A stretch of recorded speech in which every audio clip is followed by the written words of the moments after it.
remind everybody that's listening tonight, um, if people are aware of what's happening and people are awake to some degree, they know things aren't going well, right? And it's difficult times just from your bills and the health situation of a lot of people around us and just normal life as we know it. People get old, people get sick. We have constant struggles, relationships break down, you lose jobs, and there's highs and lows. It's the roller coaster of life. And I am blessed that I get to tell just a bit of my story anytime I can. I grew up playing music my whole life. I thought that was going to be my path. Grew up in the Midwest in the suburbs of Chicago.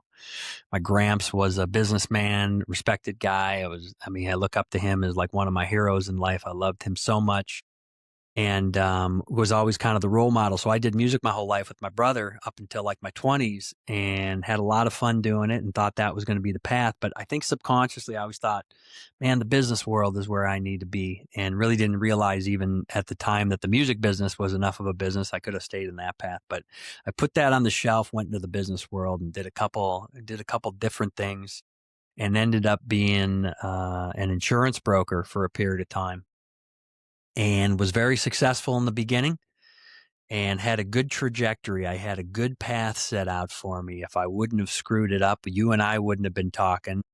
That this would never have happened. So for a lot of reasons, it's everything happened like it should, because we're here now and I'm able to tell this story. Who knows what would have happened, but I was an insurance broker and was pretty successful for a while. And with that thing, for me, I always wanted to have my own business and have my own shop, my own brokerage. So I did that, built up my book and bought my client base from the shop that I was working at, and then opened my own insurance brokerage and did that in 2006 to kind of set the timeline. So 2006, I opened my own brokerage and I did energy and construction, heavy contracting, oil and gas, refining, pipelines, road construction, digging, a lot of high risk companies, a lot of high risk work, a lot of people that paid a lot of money for their insurance. So it was a good thing when times were good. You could build up a good business, but when times were bad, which is what happened, you can lose a lot of business and you lose all your income. So that's exactly what happened to me. I bought my book of business and had a big payment for it every month, and that was my income stream, 2006. And then everything that happened in 2008 happened in my industry, in my world, about like a year earlier, 2007.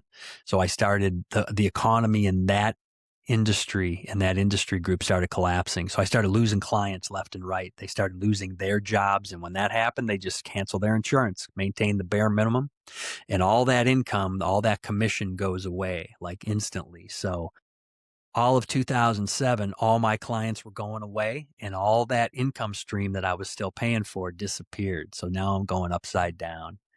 And it got really, really bad. And I was like just bleeding money and trying to do everything I could to keep the ship afloat. And my relationship broke up, and I liquidated anything that I ever owned that had any value to try to keep the lights on. And in my business, I collected all the money. I had a trust account. So all my clients that paid their insurance premiums, they came into me, into the trust account, and then that got distributed to the carriers, the insurance companies, and my commission was kept out of that. So there's a lot of money sitting in there, even though everything was collapsing. So I came to a crossroads. I could not get enough biz to replace the stuff I was losing, and I was in complete financial collapse, and nobody knew about it. I didn't tell my family. I didn't tell anybody. I kept it all to myself. And a lot of people go, were you drinking? Were you doing drugs to deal with it? No, man, I'm the kind of personality I need to be fully aware and in tune. Even when I'm in my demise, I need to have full awareness of the situation. So I didn't go drown myself, but I could have done that, I guess. I don't know if that would have helped or made it worse, but so I'm losing all my clients, losing all my money. And to try to right the ship, I was at the crossroads, I call it. You're down in the South there, so you know the story of being at the crossroads, right? I was at the crossroads in real life, and I thought I could take a little bit of money out of that trust account and keep paying the bills, and I'll get some new business, and I'll be able to right the ship and I'll be able to put that money back and no one will ever know and everything will be good.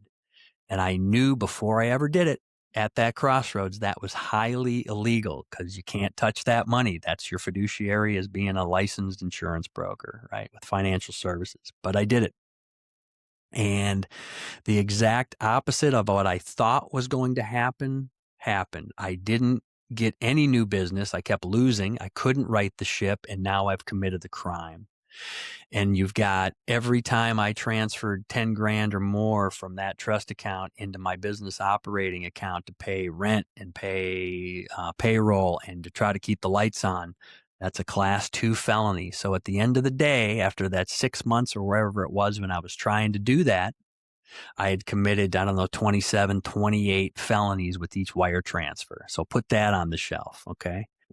When all of this was going on, before I used that money that didn't belong to me, that was highly illegal, that I knew was illegal, I tried to right the ship. I immediately, when I lost my line of credit that I had bought that book of business with, and I don't mean to get too into the weeds on the specifics, but it's important for the story, and I'm sure people will understand this.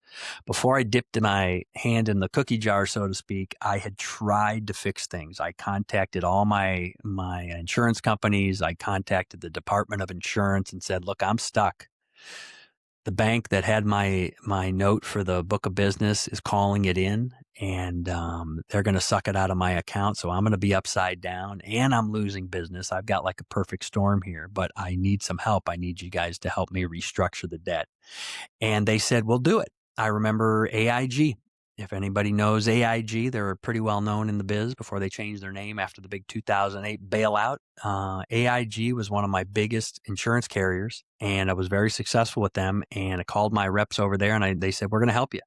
We're going to give you not only the money you need to keep going, but we're going to give you a little extra so you can weather the storm. And I thought, thank God. I raised my hand. I said, I'm stuck. I told everybody the truth about what was happening. I'm losing business. My line of credit's getting called back in. I need help, and they're going to help me. Well, fast forward to a couple months down the road, that loan never came through. I actually got it as a personal phone call from my guy in New York at AIG who said, Scott, I can't get support for your loan anymore. I'm not going to have a job here in a couple days, and you're going to see all about it on the news very shortly. And sure enough, I woke up a couple days later, and AIG needs whatever the amount of was bailout. The whole economy has collapsed, the derivatives market, all that kind of stuff. Everybody knows the story. And my whole world collapsed. And at that moment, before I thought I could right the ship, I knew I'm done, man. I'm cooked. I'm not going to be able to fix this. And I took a drive, and, there's so many details of this. I don't think the details matter, but I was ready to end my life because all I had left was a couple $1,000,000 of life insurance. And I figured, I'm going to go turn the lights off. All the bills will get paid. All this mess will get cleaned up. There's more than enough money sitting there with the insurance proceeds. Everybody will have a big party, and I'll see them on the other side.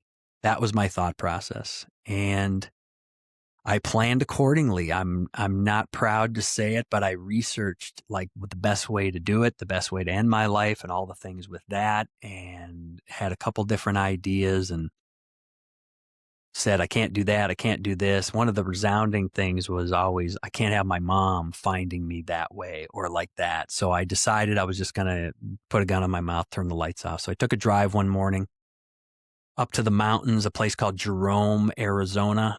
Beautiful little, cool little town in the woods up north, and pulled off to the side of the road and wrote my letter that I was going to say goodbye to everybody to, and put the gun in my mouth. And I was like a split second from pulling the trigger. I mean, I was right there. And in my mind, I said, God, I don't want to do this. I don't want to do this. If you get me through this, I'll use it to do some good. That's what I was saying in my mind. And it felt like I was sitting there an hour. Maybe I was only sitting there for 30 seconds or 5 seconds. I don't know. But I was sitting in there, and I know tears were coming down my eyes, and I had that gun in my mouth, and I said that.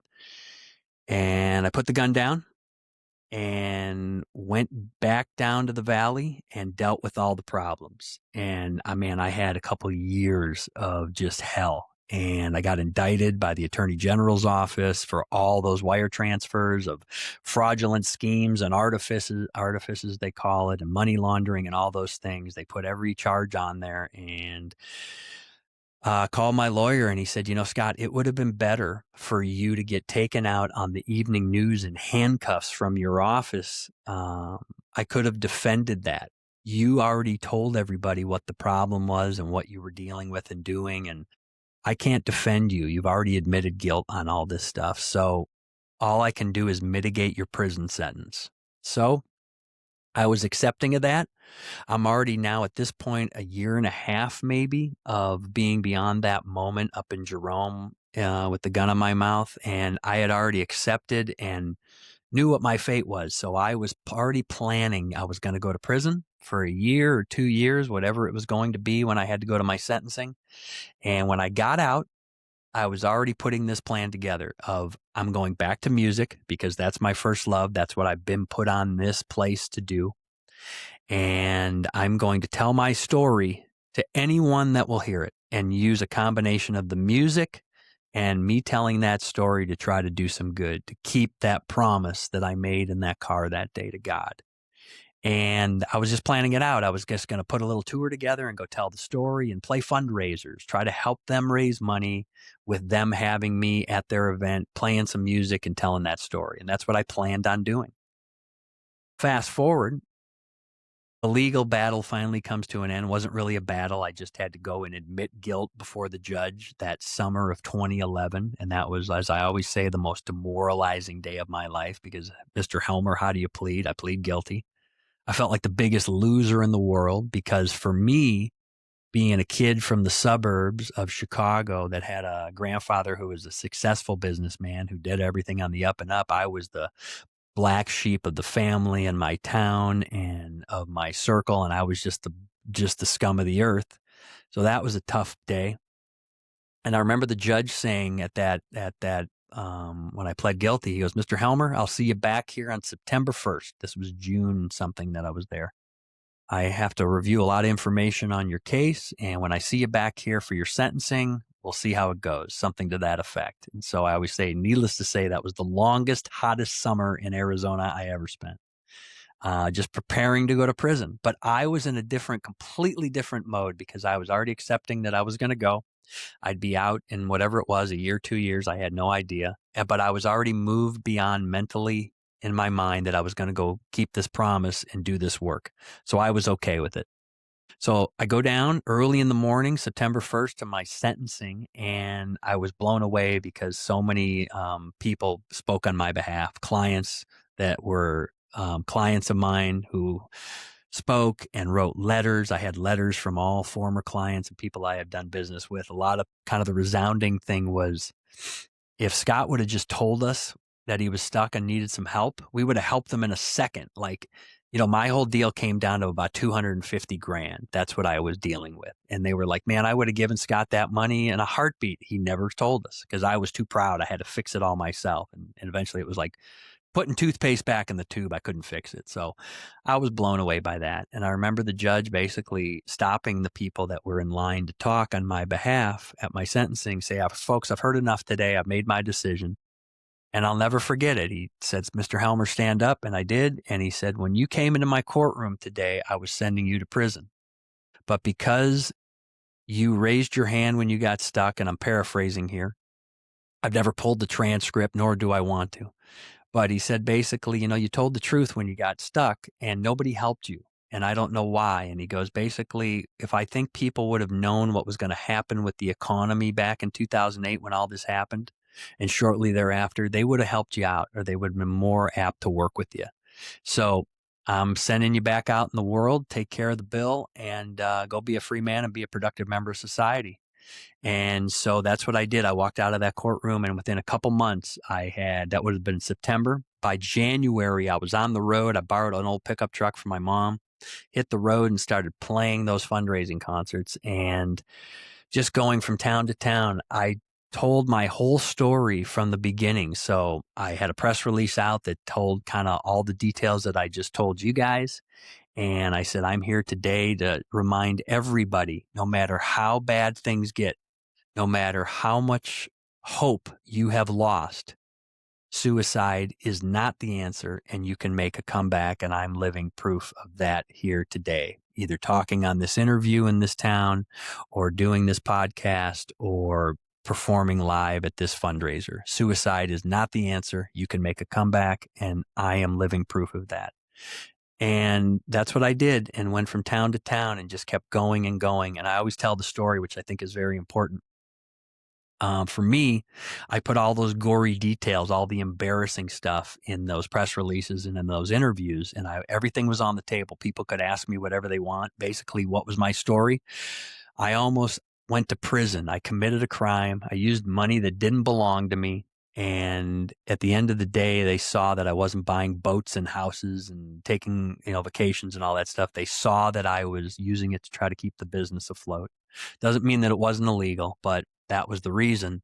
And that's what kept me out of jail, out of prison, because, I always say the truth will set you free. And in that place, it really did, because I had told the truth long before that. And that's what kept me out of there. So that's why I was there. And early on, I'm just doing little fundraisers. So I would send that out in mass, and people would pick up on it. Like I was doing Wounded Warrior fundraisers and suicide prevention, just nothing big and elaborate, just little get-togethers. They were very powerful. Might roll into a small town, and I always tell the story. I'm in Midland, Odessa, doing a Wounded Warriors benefit, and there might be a couple hundred people there. They got barbecue going. It's a beautiful event, beautiful day. I play my set of music, tell a little bit of my story. And after, when I'm done, little girl comes up to me with her mom, holding her mom's hand. And I knew this was going to be something. I just couldn't figure out what it was, but I knew this was a powerful moment. I could just feel it. And she turns to her mom, and her mom tells her, "You tell him." And she goes, kind of questioning. She goes, "You tell him. You know what to say. You tell him." So I'm just looking at her now, wondering what she's going to tell me. And the little girl, who I think was maybe a 7th grader, said, "I was going to do what you were going to do, because I didn't get a date for the dance, but we heard your radio interview," which would have been about 2 weeks before I was there in town. Just a quick little call in the morning on the radio show. I think it was a country music station. And I told a bit of that story. And she goes, "I was going to do what you were going to do, because I didn't get a date for the dance, but I didn't. And we're here today." And now I'm almost in tears. I look at her mom. Her mom is sobbing, and the little girl has the biggest smile on her face in the world, grinning from ear to ear, that she had told me that story. And I knew in that moment, God, thank you. And everything that's happened has been worth it. And if nothing happens after this day, if I get hit by a cement truck later on today, it's all been worth it, because of that moment right there, that somebody heard that message that your life matters and suicide is not the answer, no matter how bad it gets. And I always tell people, that little girl in that moment, her whole world was revolving around, she got rejected for a date at the dance at her junior high, right? For her, that was the biggest thing in the world. Things that we would think are so insignificant. I've lost so many jobs or had business problems way before the insurance debacle. You lose clients, you lose this, you lose that. Oh, that was always no worries. We'll get something else put together. Or people have a divorce, or a relationship breaks up, or they lose a job, or they get sick. All these different things, they're all relative to what they're dealing with. And it might be the biggest thing in their life that causes them to say, "I want to end my life because this happened. I just lost this job, and my whole job is my identity. My family relies on this money, and I have all these responsibilities, and I'm a total failure, and I'm just going to turn the lights off." Or I got a divorce, or a little 7th grader doesn't get a date for the dance, and she wants to do that.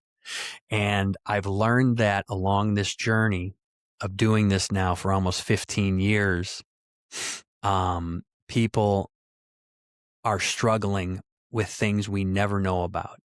Everyone around us, everyone listening to this show right now, everyone you will meet when you leave the house tomorrow and go out in the world, regardless of what you're doing, all the people around us, everyone's struggling with things. Could be sickness, could be struggling with the things that are going on in this world, could be something in their family, could be things we're not even talking about right now that would be equally as powerful. So I always remind everybody, if you take nothing else from this talk tonight, move with love in the world with everyone you come in contact with as much as possible, because everyone's fighting some sort of battle. And if we can just do that, I think the world will be a lot better place. And I'm guilty of it. I have to remind myself of this every day, sometimes multiple times a day, because there's a lot of idiots out there that upset us. We've talked about all these things before. We talked about this tonight, of these things that are going on. But the majority of people around us, they're good people. We're all equal. We're all created by God. We all have a reason to be here. We are all special. Even if I'm telling this to people listening to this right now, if nobody's ever told you that in your life, that you matter and you're special and you're here for a reason, if you've never been told that, or you've been told that and you've just lost the hope, or you've lost that, you are, and I'm telling you that right now. Suicide is never the answer. Don't throw in the towel. And me talking to you tonight is an example of that. And I did the worst thing in the world, in my world, of where I thought it would be justified to do that. So I tell everybody, you're here for a reason, even if you haven't figured it out yet, if you've forgotten it. And we can accomplish so many more things if we work together, instead of always being at odds with each other as much as possible. That's really the simple message. Your life matters, and never give up. And I will tell everybody listening to this, you might go, oh, this guy's full of this. It's like some motivation talk. No, it's not. It's real. And I have to remind myself of this daily, if not multiple times a day, that never lose hope. Keep going. We have to endure. We have to endure until God says it's not your time and you're done. And until then, never throw in the towel. Keep going. That's the most important message here. You are loved. Your life matters. You matter. And it doesn't feel like that. And you're hearing from a guy that has lost hope. And I was at the lowest point in my life. And I can tell you from being there, when you lose hope, and you lose everything, you can lose jobs, monies, relationships. But when you don't have hope, that is a personal connection between you and God, whatever your belief in is spiritually. But when you lose hope, man, you've lost it all. There's nothing left. I know it. I've been there. And so I'm telling everybody that hears this tonight live, or if you know somebody that needs to hear this message, send them to my website, send them this clip, let them hear this, and know that you can make a comeback and never give up. That's it.